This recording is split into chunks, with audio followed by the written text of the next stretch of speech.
Welcome in to Jets Overtime, presented by SiriusXM. I'm your host, Caroline Hendershot. Alongside Quincy Enunwa, we'll hear from Eric Allen momentarily in Orchard Park. Quincy, the Jets fall to the Bills, 35-8 in the season finale of the 2025 season, Week 18 game. Their record for the season, 3-14. What did you think immediately after the game today? I think I thought what everybody thought, that, it just wasn't good enough. I think if you're watching the show, you want to see this team do better. You realize that you watched the season hoping to see some great things, some improvements, and I think they just did not have that today. Aaron Glenn said some things afterwards, and, you have to take that and believe in him because, he will be here next year, and he wants to make this team be great. And right now, this was not a great showing. I think from the beginning to the end, beginning of the end of the game and beginning of the end of the season, it was just a very tough showing for the team. Yeah, we'll hear from Aaron Glenn later on in the show. But obviously there were a lot of staple players and with a lot of experience out in today's game and out throughout the latter half of the season. Did anyone stand out to you from just the standpoint of like, okay, this is a young guy, or maybe just someone who's flown under the radar throughout the season who did put on a performance in the sense of giving it their all and trying to make maybe their place on the roster for next season? Yeah, I mean, the biggest guy is the team MVP, right? The guy that showed up and continues to show up from the beginning to the end. I think he's a guy that has been making plays and a guy that you have to root for because he was initially cut from the team, but he's continued to show up every week and put his all into it. A smaller guy, so those are the guys you really like to root for. Undrafted guy and has a lot of heart. He goes out there, he plays big. I mean, one of the first catches he had in this game was a nice toe tap on the sideline. It wasn't a deep pass, but it just shows his versatility because then he goes out there and he has a nice little return, gets them back to like the 36-yard line, right? So he's all over the field. He's somebody that you want to continue to see, and he's going to be a player in this league. Yeah, and it was his punt return that actually set up the Jets' sole touchdown for the game, which was Brady Cook to Andrew Beck, and then also a two-point conversion on top of that to Quentin Skinner, who got his first NFL catch today and also his then first NFL two-point conversion. So he was able to kind of secure those 8 points for the Jets. Now, obviously, there were only a few penalties for the Jets, but a couple coming on like very unfortunate timing. They were only 5 for 13 on third down. So did you kind of chalk that up to more of a experience on the playing field of just a lot of younger players and guys who hadn't been in the lineup in the past few weeks? Yeah, I mean, if we're being honest, they were at a disadvantage today. You have a lot of starters out, a lot of young guys in. I mean, we talk about Quentin Skinner, that's an undrafted guy that, we had seen make some noise in the preseason and in training camp, but for him to have to come in this game just kind of shows where they were at as a team. But it was exciting to see a guy like him get his catch and then also get that two-point conversion on that same drive. Overall, I think some of those mistakes were just kind of a microcosm of the whole season, right? There were so many different drives throughout the season where guys were having unfortunate penalties that moved them back, and then you couldn't get anything going. Then on the opposite side on defense, it was kind of that same story over and over again. The biggest thing that kind of was unfortunate was that in that first half, they had that face mask penalty where they could have ended the drive. I think those are some of the things they have to look at going forward. How can they erase the unforced errors? Right, and stop kind of getting in their own way for a lot of the times where it almost converts for them or they almost kind of get off the field, but then it ends up biting them in the butt a little bit. Okay, let's head out to Orchard Park, and we're going to hear from Eric Allen, who caught up with Andrew Beck and Harrison Phillips after the game. Andrew, obviously a disappointing end of the 2025 season. How do you want this team to be remembered?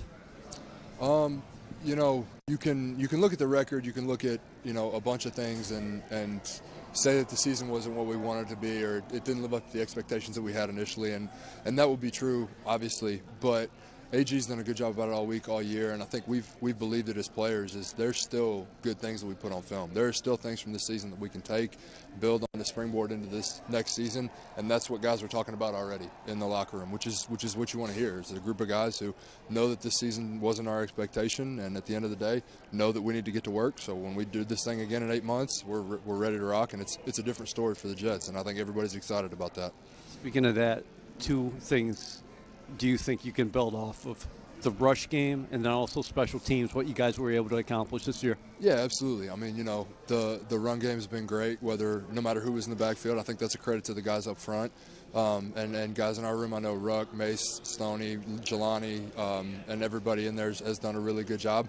Like I said, the backs have been great, and the guys up front, man. I mean, the consistency that group's had is, you want to talk about a building block for the future. That O-line is going to be special, and it's a group that we can build around, and I think that needs to be our mentality, is build around the big guys up front, run the ball next year, and then you hit it. Special teams, I mean, we can just, continue to build on the success that we've had. We got a good group of core guys that hopefully we can get back in here and keep rolling. And obviously, Banjo's incredibly good at what he does, man. And so that always helps. I think he's found a way to motivate players to go out there and play hard, whether it's for him or the guys next to him, whatever their why or your why is. He's found a way to pull at those heartstrings and get guys playing hard. And I mean, you saw it. If you look at the scoreboard, we were out and still found a way to be productive in the return game, even though things weren't going great. I mean, we've got things that we can build on for next year. Finally, can you speak about the way you guys battled and Brady making his 4th consecutive start? Nobody thought he'd be in this position. He throws a touchdown pass to you, and then Quentin Skinner is just elevated. He comes up with a 2-point conversion. Yeah, first of all, Skin, man, I'm so happy for him. He's going to be a hell of a player in this league. This was a small glimpse of what he's capable of doing, man. He like I said, he's going to be a really good player in this league, and I have nothing but respect for Brady Cook. I'm extremely grateful for that guy. I think, one, he's a hell of a teammate and a hell of a guy to have in the locker room. He's going to be a really, really good quarterback in this league, and he's a really good leader already with, little to not much experience in the league already. So, everything that he's been able to accomplish it's the same message for him as it is for the rest of the team. Take what you've done, be critical, and get to work, and know that he's going to put us in a good spot next year. Whoever's back there, that's above my head. But as far as what he's been doing for us, I've got nothing but respect and gratitude for Brady Cook. Harrison, well, you came over to the Jets in August. How would you describe this season? I mean, extremely tough.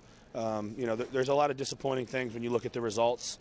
But, I'm an optimist, and I'm a growth mindset guy. So I just try to find the things that we've done well and the things that we know that we can improve on. And so, I still have belief in this team. We had 0-7 start, and we still had everyone coming to the building on that Monday ready to work and ready to win. And so we just have to build a winning culture. I don't believe that we're losers. I believe that we have winners, and the results will come.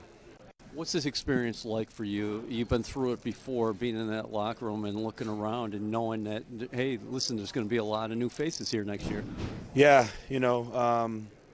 a lot of the times that my season ends, I've been really fortunate that I've played on some good teams, so we're in the playoffs.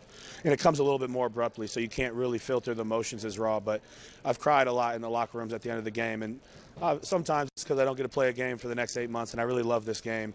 But a lot of times it's because I made amazing relationships with players that as this thing cycles, that you're just never really going to see them again or really never develop. Those relationships aren't ever going to be the same. I spent 4 years here in Buffalo, and people who were my best friends, ride or die, hanging out 5 days a week, year after year, the relationships weakens, and you hit each other up a little bit less, and it's just the reality of this business. It's so transactional. And so, I think that the roster in week 1 is going to look drastically different than it does right now. I hope that I get to be a part of it. But, you just have to smell the roses because you never know.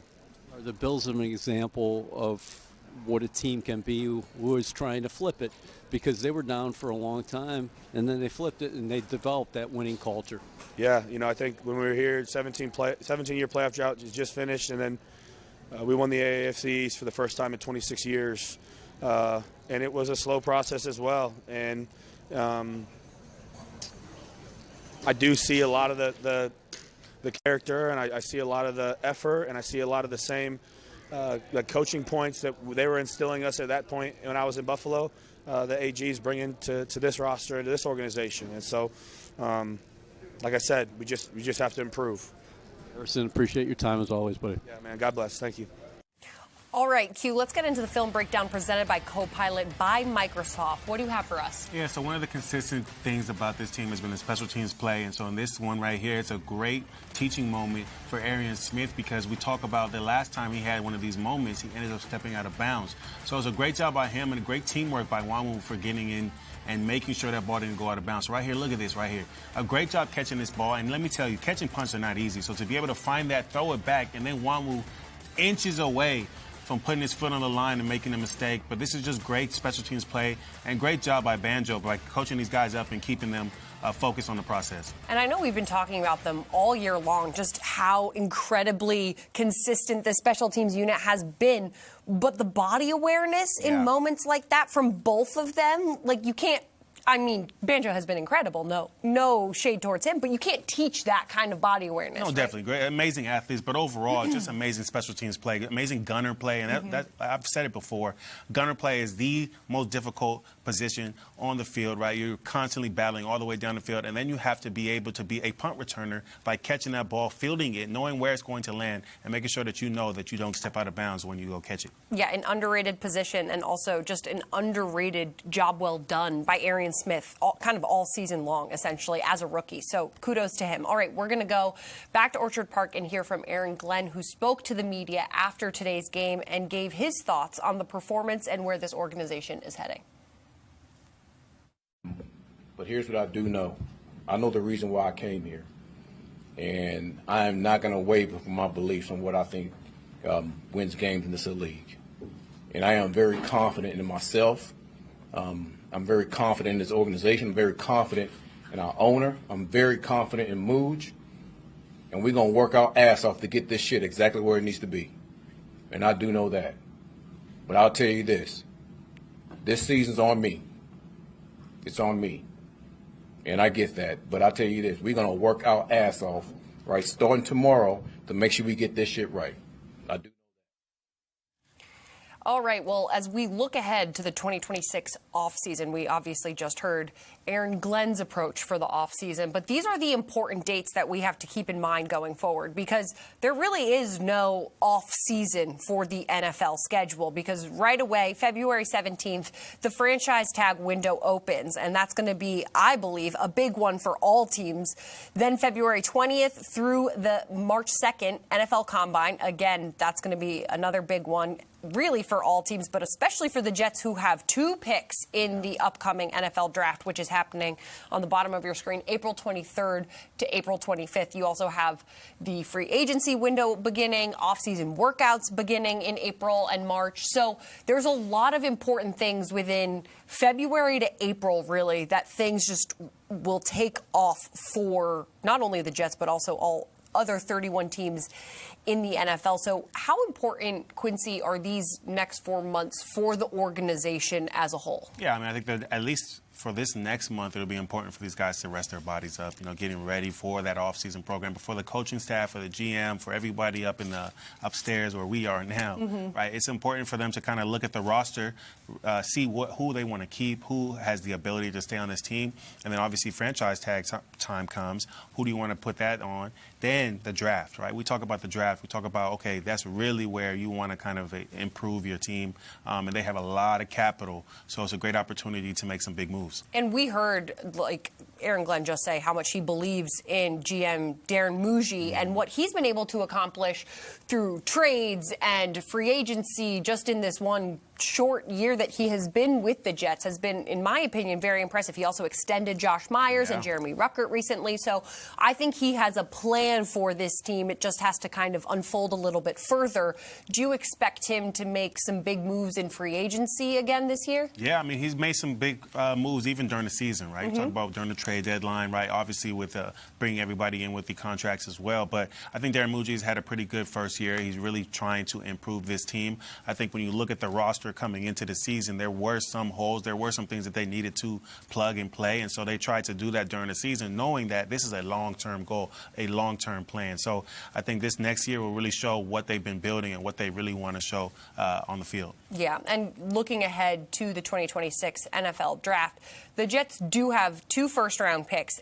At this moment, as we speak right now, they're slated for the number 2 overall pick and the number 15 overall pick. That's via the Colts trade with the trade deadline that you were talking about and the big Sauce Gardner trade. So that will be a massive draft for them. They also have 12 picks in general. So it's going to just be a big draft class for the Jets. In the world of Quincy Enunwa, we're not talking about drafts specifically, but just if you look at the 2026 Jets roster and you're imagining the end of the next season, what do you think is the biggest improvement that you would like to see in this team? Oh, That's a good one. I think, I've talked about it before with the unforced errors. I think that'll be a huge thing for them to kind of work on. And I think game management, right? I think for Aaron Glenn, he has done a good job of, he said he's going to take the arrows, right? He said he's going to take responsibility. I think one of the things going forward is to really understand he's did some rookie coach things this year that I know he wants to improve on. And one of those things that we could talk about is the timeouts at the end of the half, right? So just kind of considering, okay, what are some of those things that I want to improve on? Because it all starts with him. And once he's able to really hone down all those different things, I think this team can take it to the next level, right? But everybody from the top to the bottom has to make sure that they are improving going into next year. I will say, too, I know I kind of am like a broken record over here because I've said this multiple times on different overtimes this season. The Lions record in Dan Campbell's first year and the Jets record with Aaron Glenn's first year now at a finish, very similar. So there could be that second-year uptick like we saw with the Lions, which is obviously what Aaron Glenn was kind of trying to communicate in that press conference. But I wouldn't just throw the baby out with the bathwater just yet. I think there's still things that can be built on, and there were good pieces in place. And, again, we saw kind of someone like Isaiah Williams, for example, really come up and rise to the occasion this year. So there's people like that on the roster already that you can build off of. I know we have a graphic on some of the opponents for the 2026 season.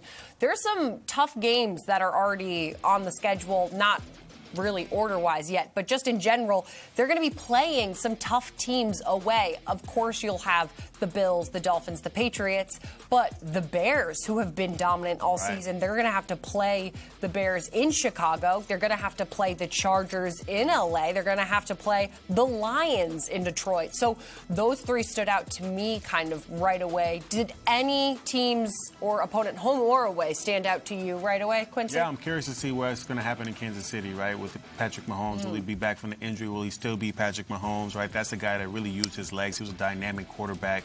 How is he going to look next year? That'll be an interesting one. But the Bears was a good call there because the Bears have really changed up and really transformed their team. I think that's the direction, one of the directions that I think Aaron Glenn is looking towards, right? Improving the team.